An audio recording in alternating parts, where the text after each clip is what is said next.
Let's have a look at all the tips and tricks what we can make use of while designing the Power BI desktop and making beautiful dashboards and reports. The first one we would like to highlight here is Power Query.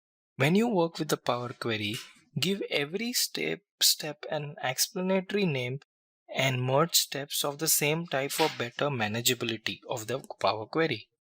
Give queries and column friendly usernames, and this also is necessary to utilize in Q&A. Make sure that each column in each table has the correct data type. This will make the data model smaller, and as a result, the application and the desktop would run faster. Remove columns you are not going to use in your report, and then moreover use remove other columns rather than remove columns option. This reduces the risk of structure changes in your data source break the query. And structure your queries in folders. For example, a folder for facts, your folder query folder for dimensions, a query folder for function, and a query folder for miscellaneous, and so on and so forth. All this is for a better manageability of the Power Query. Enable or turn off the enable load for queries that do not need the data model. So for queries which do not have a data model associated, you can have enable load set to off.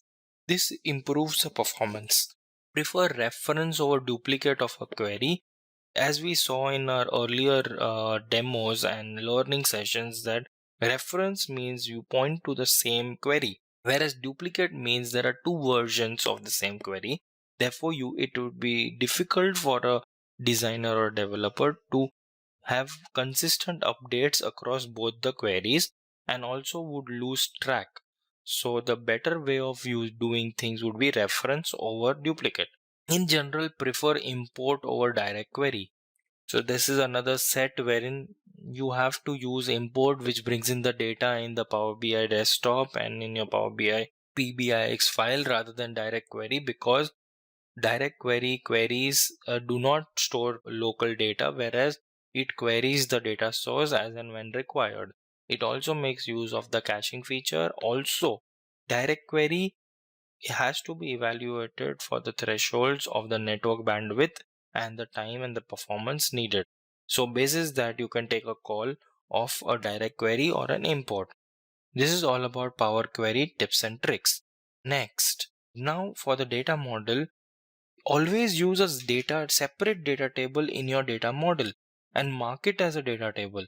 So these are good to have or good to know features which, if you make use of, it will help you work with the data and Power BI in a very systematic, organized and manageable fashion. Only use DAX calculated columns when it is not possible to create using Power Query. This improves clarity and manageability of your report, as transformations are located where you expect them. So columns are to be created only when you cannot use or make use of Power Query. A good learning point. Why it is so? Because and it improves the clarity and manageability of your report, and transformations are located where you expect them. Also give a prefix to all your measures just to identify or distinguish them amongst the columns, table names, etc. And therefore, if you follow a standard pattern of prefixing your measures with some identifier or a symbol, it becomes easier to look for those measures in one go in your search bar of your data source. Then use standard abbreviations like YTD, LY, PY, which stands for year to date, month to date, last year, previous year, etc., to keep these base fields together. So if you use them, and then it is simpler for you to manage. Then hide columns that are needed but are irrelevant for the user. So certain columns is used by your system for calculating a measure or deriving a measure. However, that column in itself is not needed by the end user.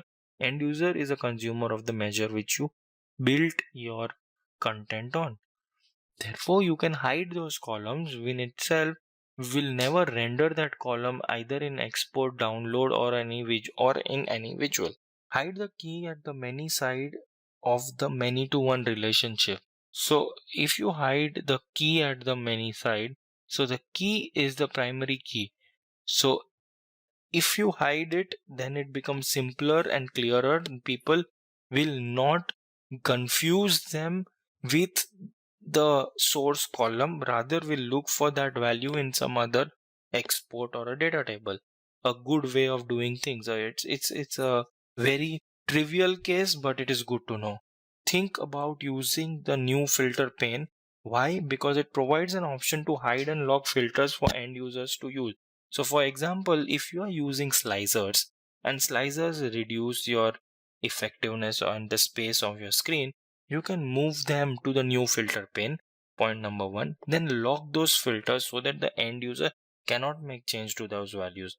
This is a huge improvement from earlier implementation or earlier versions of Power BI, wherein these new filter pane was not available and filters used to be passed on to the end users.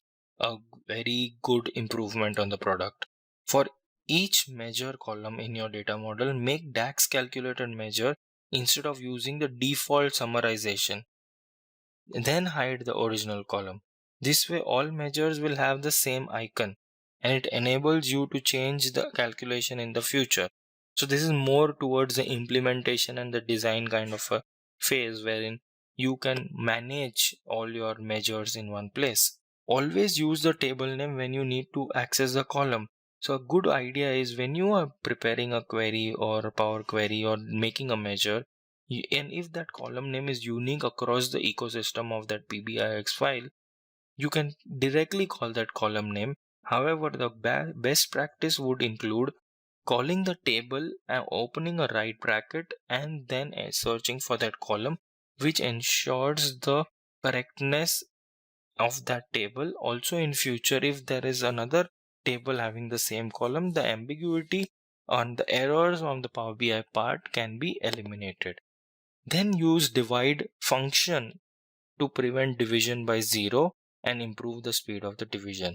In DAX, you can uncomment the DAX line by using Alt Shift and A or Control plus slash and Shift plus Enter for line breaks.